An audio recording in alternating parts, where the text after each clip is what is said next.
الحمد للہ رب العالمین والعاقبۃ للمتقین والصلاۃ والسلام علی اشرف الانبیاء والمرسلین وعلی آلہ واصحابہ اجمعین، اما بعد، اعوذ باللہ من الشیطان الرجیم، بسم اللہ الرحمن الرحیم، الا ان اولیاء اللہ لا خوف علیہم ولا هم یحزنون۔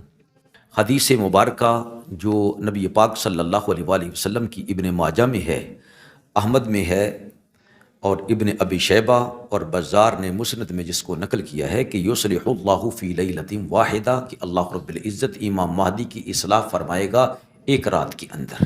یہ اس کا پارٹ 2 ہے۔ تو اس کے اندر بھی الحمدللہ ہم نے قرآن سے ثابت کیا ہے اور احادیث مبارکہ سے ثابت کیا ہے کہ اللہ رب العزت کے ولی وہ اللہ رب العزت کے متقین بندے ہی ہوتے ہیں۔ اللہ سبحانہ و تعالی قرآن پاک میں ارشاد فرماتا ہے، فَاتَّبِعْ سَبِيلَ مَنْ أَنَابَ إِلَيَّ، تو اس کی راہ اختیار کر جو میری طرف جھک کر آتا ہے۔ اور پھر ارشاد فرمایا، فَاسْأَلُوا أَهْلَ الذِّكْرِ إِن كُنتُمْ لَا تَعْلَمُونَ، جو میرے اہل ذکر بندے ہیں تم ان کے پاس آ جایا کرو، سوال کیا کرو اگر تمہیں علم نہ ہو۔ یہی بات ہم قاسم کو بار بار سمجھا رہے ہیں اور اس کے ساتھیوں کو کہ اسے لے کر علماء کرام کے پاس جاؤ جو متقین اور پرہیزگار ہیں۔ پھر اللہ قرآن میں ارشاد فرماتا ہے، یا ایھا الذین آمنوا اتقوا اللہ وکونوا مع الصادقین، اے ایمان والو تقوی اختیار کرو، اور تقوی کے اندر داڑھی ہے۔ وہ کہتے ہیں کیسے لوگ ہیں جی، دین کے اندر داڑھی ہے، داڑھی میں دین نہیں۔ میں یہ کہہ رہا ہوں کہ تقوی میں داڑھی ہے اور داڑھی میں تقوی ہے، اور اہل تقوی جو ہیں وہ اللہ رب العزت کے یار ہیں، اللہ کے دوست ہیں، اللہ رب العزت کے ولی ہیں۔ اللہ ارشاد فرماتا ہے، ان اولیاءہ الا المتقون، صرف متقین پرہیزگار ہی اللہ کے ولی ہیں۔ جو پرہیزگار نہیں ہے، جو نبی پاک صلی اللہ علیہ وسلم کی سنتوں سے ظالم کھلواڑ کرتا ہے، وہ کس طرح اللہ کا ولی ہو سکتا؟ اللہ رب العزت اور نبی پاک صلی اللہ علیہ وسلم بار بار اس کے خواب میں آ رہے ہوں، استغفر اللہ ربی من کل ذنب واتوب الیہ۔ یہ کتنے ظالم لوگ ہیں، کیسے کہتے؟ حالانکہ اللہ فرماتا ہوں میرا یار ہی وہ ہے جڑا تقوی والا پرہیزگار ہے۔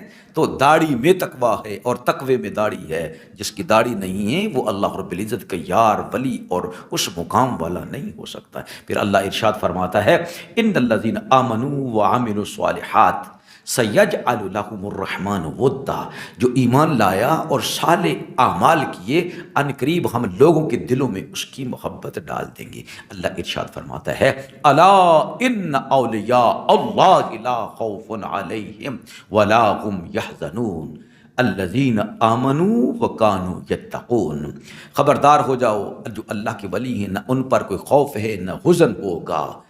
وہ کون لوگ ہیں؟ وہ ہیں جو ایمان لائے ہیں، جو متقین ہیں، پرہیزگار ہیں۔ تو اللہ رب العزت کے ولی صرف اور صرف پرہیزگار لوگ ہی ہیں۔ اور انہوں نے کیا کیا؟ انہوں نے کہا کہ یصلح اللہ فی لیلۃ واحدۃ، یا یصلح اللہ فی لیلہ کی حدیث مبارکہ سے گمراہ لوگوں کا استدلال کہ مہدی کی شخصیت کو اصلاح کی ضرورت ہوگی، نعوذ باللہ۔ مقصد یہ کہ قاسم بن عبد الکریم کی داڑھی نہیں ہے، وہ 3 پیس پہنتا ہے، یہود و نصارہ سے تشبہ اختیار کرتا ہے، نمازوں میں اس کا دل ظالم کا نہیں لگتا ہے، شریعت پر چلنا اس کے لیے بہت مشکل ہے۔ اور یہ کہتے ہیں اس لیے کہ یہ ہی مہدی برحق ہوگا، نعوذ باللہ من ذالک۔ اور کہتے ہیں کیا؟ کہ اس میں کوتاہیاں ہوں گی جو مہدی ہوگا، اللہ ایک رات میں اس کی اصلاح فرمایا ہے۔ یہ گمراہی بھی ہے، بد عقیدگی بھی ہے، اور بد چلنی بھی ہے، اور گمراہی بے شمار ہے۔ ظالم خود نہیں بدلتے، حدیثوں کو بدل دیتے ہیں۔ ایک فاسق و فاجر اور مولن شخص کے لیے کس طرح نبی پاک علیہ الصلوۃ والسلام کی مبارک احادیث سے یہ کھلواڑ کر رہے ہیں۔ اللہ رب العزت امت کا ایمان ان ظالموں سے بچائے۔ صحابہ اکرام اور تابعین کے بعد جو مہدیت ہے یہ سب سے بڑا عہدہ ہے۔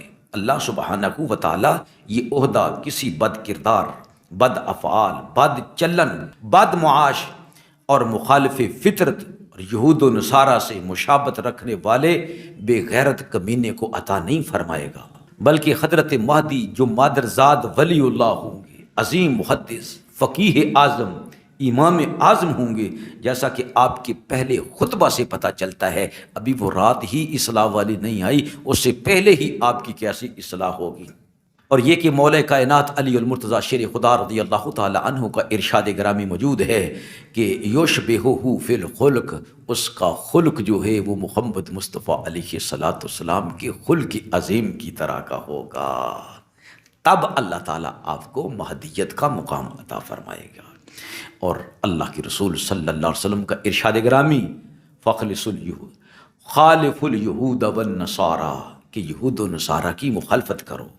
اور پھر یہ ارشاد مبارک کہ امامہم رجل صالح، کہ لوگوں کا امام ایک رجل صالح نیک مرد کو بنا دیا جائے گا، جیسا کہ ابو یعلا میں 3335 نمبر یہ حدیث ہے، اور امام حیثمی رحمۃ اللہ علیہ نے بھی اس کو نقل کیا ہے۔ اور یہ بھی حدیث پاک میں آیا ہے کہ جس دن آپ کو آپ کے ہاتھ پر خلافت کی بیعت ہوگی، آپ نے امامہ شریف پہنا ہوگا اور آپ کی داڑھی مبارک جو ہے وہ گنی ہوگی۔ اور ابن ابی شیبہ نے نقل کیا کہ ابی جلد رضی اللہ تعالی عنہ فرماتے ہیں کہ فتنہ آئے گا، پھر اس کے بعد فتنہ ہوگا، پھر اس کے بعد فتنہ ہوگا، ثم تأتی الخلافہ، پھر خلافت آ جائے گی کس کے ہاتھ میں؟ خیر اہل الارض، جو روئی زمین پر سب سے افضل، سب سے اعلیٰ کردار کے لحاظ سے بھی، افعال کے لحاظ سے بھی اس کے ہاتھ میں خلافت آ جائے گی۔